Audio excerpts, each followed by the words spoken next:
Hello friends, welcome to our channel trending Pradesh students. आज 18th of में है और आज से झारखंड से रिलेटेड जितने इंपॉर्टेंट करंट अफेयर्स बन सकते हैं एग्जाम पॉइंट ऑफ व्यू से, उन सभी पर हम लोग डिस्कशंस करने वाले हैं। और अंत में मैं आपसे 2 क्विज क्वेश्चंस भी पूछने वाला हूं, जिसका आंसर आपको कमेंट बॉक्स में करना है।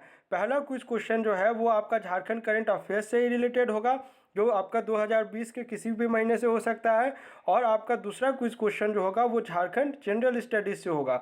स्टूडेंट्स, मैं आपको बार बार बोलता हूँ कमेंट जब आपको कल जब स्क्रॉल कर रहा था रिकॉर्डिंग से पहले, तो मैंने देखा जो रेगुलर स्टूडेंट्स जो आंसर करते हैं उन्होंने भी आंसर नहीं किया था कल के वीडियो लेक्चर में। स्टूडेंट्स, से आप ही के लिए फ़ायदे के लिए मैं बोलता हूँ कि आप आंसर करें। लॉन्ग टर्म में आपको जो है ना, इसका जो है गुड इफेक्ट्स पहचान में आएगा। अभी से आंसर करें और आपको डिटेल में पता है तो डिटेल में लिखें।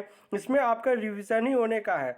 ये विन विन सिचुएशन मैंने आपको समझाया है, एज एन टीचर ही बोल रहा हूँ। आप कमेंट करें, ये नहीं बोलता हूँ कि आप सही कमेंट करें, आप आंसर करने की आदत तो डालें। यहाँ पे कोई नेगेटिव मार्किंग ऐसा कुछ थोड़ी ना है, आपको तो सिर्फ आंसर करना है। अगर गलत हुआ तो सीखिएगा, अच्छा हुआ तो आपकी स्पिरिट बूस्ट अप होगी। चलिए, पहला क्वेश्चन है आज का। झारखंड के किस संस्था के द्वारा श्रमव्य वंदते योजना का संचालन किया जा रहा है? जो इंग्लिश मीडियम के स्टूडेंट से ध्यान देंगे, जो ये श्रमव्य वंदते योजना है ना, इसे आप अपने मन से इंग्लिश में ट्रांसलेट मत कर लीजिएगा। हिंदी इंग्लिश में भी इस योजना को इसी नाम से लिखा जाता है। तो ये जो है इसकी गवर्निंग बॉडी है आपका झालसा। झालसा का फुल फॉर्म देख लें एक बार। Jharkhand legal state authority, JH यहाँ पर इंक्लूड हो गया, LSA झालसा हो गया। अब जो कनेक्टिंग द डॉट जो मैं आपको बार बार सिखाता हूँ, उसे कैसे मैं यहाँ पर इम्प्लीमेंट कर रहा हूँ, इसे सीखिए और आप भी अपने डेली के स्टडी रूटीन में से अपनाइए। हम लोग 4 दिन पहले हम लोग पढ़े थे, यहाँ पर क्या किनका जिक्र आ रहा, माइग्रेंट लेबरर्स यानी कि प्रवासी मजदूर। 4 दिन पहले के वीडियो लेक्चर में ही हम लोगों ने पढ़ा था। दो कैटेगरी बना लेता हूँ। एक हुआ जो कि रजिस्टर्ड हो गया, और दूसरा कैटेगरी जो अनरजिस्टर्ड। अगर किसी रजिस्टर्ड माइग्रेंट लेबरर्स या प्रवासी मजदूर की मृत्यु हो जाती है बाहर काम करते हुए, तो सरकार द्वारा उन्हें कितने रुपए देने का प्रावधान है? 1.5 लाख रुपए। और अगर कोई बॉडी पार्ट डैमेज होता है, in that case accidental damage जो हम लोग कहते हैं, इन दैट केस कितने रुपए देने का प्रावधान है? आपका 75,000 रुपये। अब ये जो बात किया हम लोगों ने रजिस्टर्ड जो लेबरर्स रजिस्टर्ड है उनके लिए।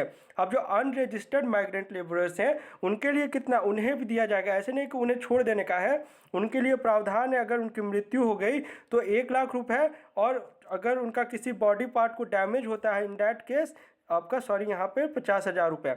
इसी प्रकार से अगर आपको ना, आप जब पढ़ाई कर रहे हैं तो कोई ना कोई टर्म्स रिपीट होते रहता है।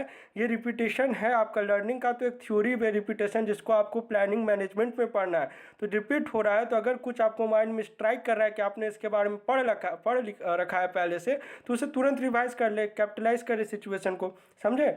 चलिए, अब इसके आप थोड़ा सा हम लोग इस योजना के बारे में जान लेते हैं। फर्स्ट पॉइंट है आपका, प्रवासी श्रमिकों के लिए झालसा के द्वारा श्रमव्य वंदते योजना की शुरुआत की गई है। इसके तहत प्रवासी श्रमिकों के लिए हर जिले में एक लॉग बुक, यहाँ पे बुक होगा, यहाँ पे टाइपो हो गया मुझसे, कोई बात नहीं, लॉग बुक मेंटेन किया जाएगा। जिले में आने के साथ ही सबसे पहले उन्हें क्वारंटाइन किया जाएगा। क्वारंटाइन सेंटर में उन्हें भोजन, दवा, कपड़ा, जो भी डेली रूटीन की चीज़ें हैं आदि मुहैया कराई जाएंगी। साथ ही साफ सफाई का विशेष ध्यान दिया जाएगा। श्रमिकों को रोजगार दिलाने के उद्देश्य से मनरेगा, बिरसा हरित ग्राम योजना, नीलांबर पीतांबर जल समृद्धि योजना, PM ग्रामीण आवास योजना और स्वयं सहायता समूह, जिसे हम लोग इंग्लिश में कहते हैं सेल्फ हेल्प ग्रुप्स आदि का लाभ दिलाकर उन्हें मुख्य धारा से जोड़ा जाएगा। इन शॉर्ट अगर आप समझे तो जो प्रवासी मजदूर आ रहे हैं उन्हें अगर ये सारी योजनाओं के बारे में नहीं पता है तो उन्हें अवेयर कराया जाएगा इसके बारे में, ताकि अगर वो उस गांव में, अपने गांव में रहते ही हुए रोजगार का संसाधन, जो भी साधन है, वो उससे जुड़ सके। थोड़ा टाइमिंग जब तक नॉर्मल नहीं होता है सिचुएशन। तो इन सारी योजनाओं के बारे में भी आपको मैंने पहले पढ़ाया हुआ है। 3 योजना तो आपको मस्ट बाय हार्ट रहना चाहिए।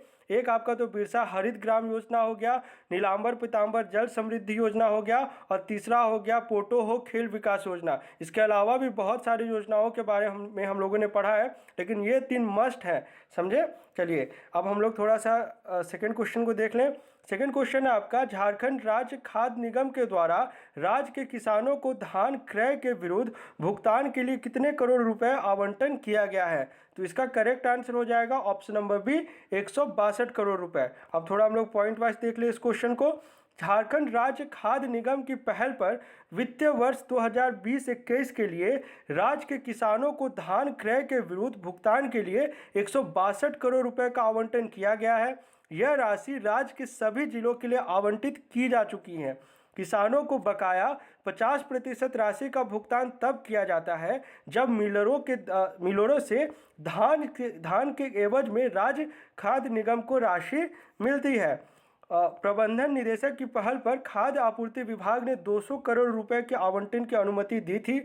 इसके बाद प्रबंधन निदेशक ने 162 करोड़ 84,35,000 रुपए का भुगतान का आदेश दिया है।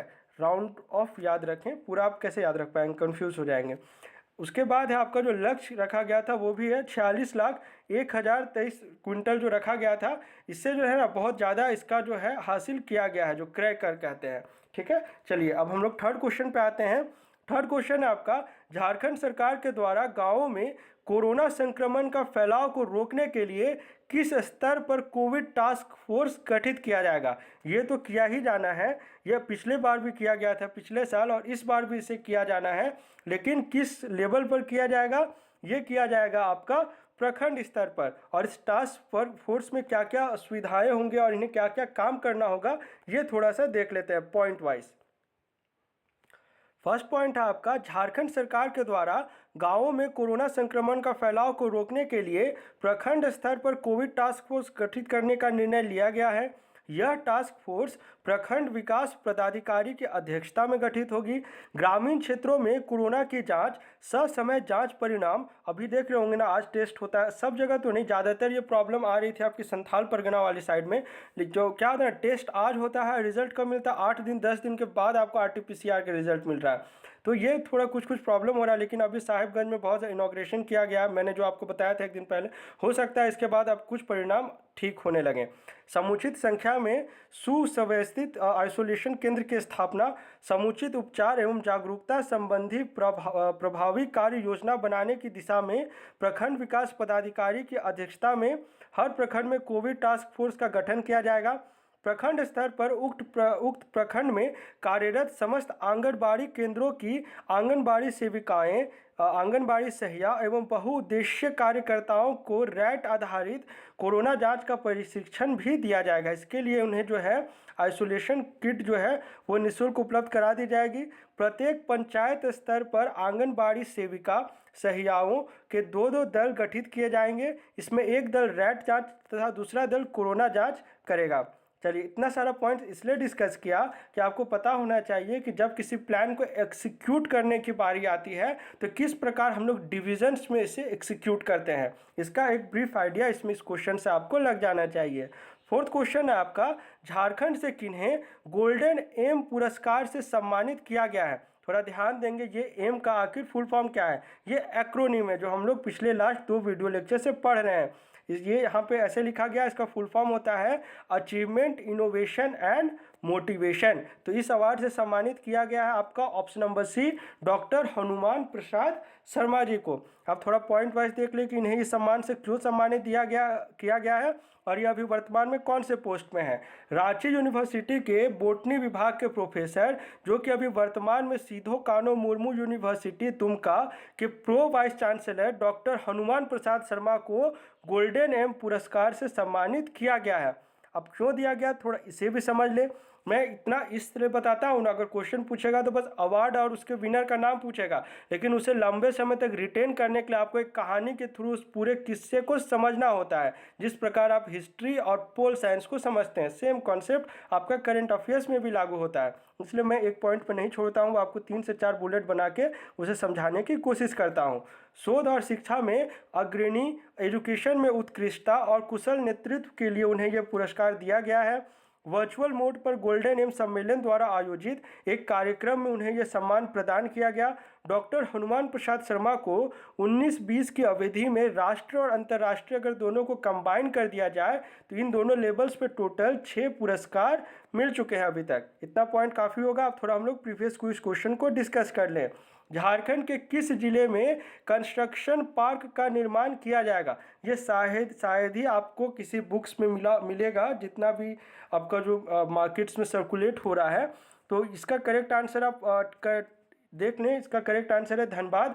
ये जो अनाउंसमेंट की गया था ना, एकदम थोड़ा सा लिखा हुआ था आपका न्यूज़पेपर में। 29 दिसंबर को याद होगा कि ढेर सारी घोषणाएं की गई थी हेमंत सोरेन के द्वारा, और जो रणधीर वर्मा स्टेडियम है ना आपका धनबाद में, वहाँ पर से भी बहुत सारी घोषणाएं की गई थी, क्योंकि आपका जो इसी दिन सरकार बना था ना 29 दिसंबर को, तो इसी समय आपका रणधीर सिंह वर्मा स्टेडियम से आपकी घोषणा की गई थी कि ₹18.67 करोड़ रुपए में कंस्ट्रक्शन पार्क का निर्माण किया जाना है। और कहाँ निर्माण किया जाना है? सिंदरी में। सिंदरी पता होना चाहिए। सिंदरी में क्या है आपका? BIT सिंदरी, जो झारखंड का इकलौता स्टेट गवर्नमेंटल इंजीनियरिंग कॉलेज है। अभी के लिए बस एक ही है, आने वाले टाइम में 3-4 और खुलने वाले हैं, लेकिन अभी के लिए मात्र एक। चलिए, और उसके बाद GS का क्वेश्चन जो आपसे पूछा गया था वो था जयपाल सिंह का मूल नाम क्या था? चलिए, तो इसका करेक्ट आंसर हो जाएगा वेनंत पहान। आंसर जरूर करें। अब आज का जो क्वेश्चन है उसके आंसर करने की कोशिश करें। क्वेश्चन है आपका, ये इंपॉर्टेंट क्वेश्चन है। क्वेश्चन है आपका, सैयद मुश्ताक अली T20 क्रिकेट प्रतियोगिता 2020, ये आपका दिसंबर का बात है, 28 दिसंबर की बात है ये। इसके लिए झारखंड क्रिकेट टीम का कप्तान किसे बनाया गया था? ये इंपॉर्टेंट क्वेश्चन इसलिए है क्योंकि जिन्हें कप्तान बनाया गया था ना, उन्होंने आपका नेशनल टीम को भी रिप्रेजेंट किया है, और ये अभी हाल ही की बात है, और इन्होंने IPL में भी अच्छा प्रदर्शन करा हुआ है। इस कारण से आपको इनका नाम पता होना चाहिए। आपके ऑप्शंस हैं विराट सिंह, ईशान किशन, सौरभ तिवारी, या फिर option number D Shahbaz Nadeem. ये आपका झारखंड करंट अफेयर्स से रिलेटेड हो गया। अब ये आपका झारखंड जनरल स्टडीज से रिलेटेड है। क्वेश्चन है आपका, गौतम बुद्ध अभयारण्य झारखंड के किस जिले में स्थित है? आपके ऑप्शन है गुमला, कोडरमा, लातेहार या रांची। आप अपने आंसर को कमेंट बॉक्स में करें और आंसर जरूर करें। और एक अनाउंसमेंट कर देता हूं, अब से क्या है ना, डेली आपको सुबह 5:30 बजे करंट अफेयर्स अपलोड कर दिया जाएगा, क्योंकि देखता हूँ सुबह जल्दी हो जाती है। उम्मीद करते हैं आप सभी भी सुबह जल्दी उठते होंगे। ठीक है, चलिए मिलते हैं झारखंड के अगले वीडियो लेक्चर में। Thanks for watching this video.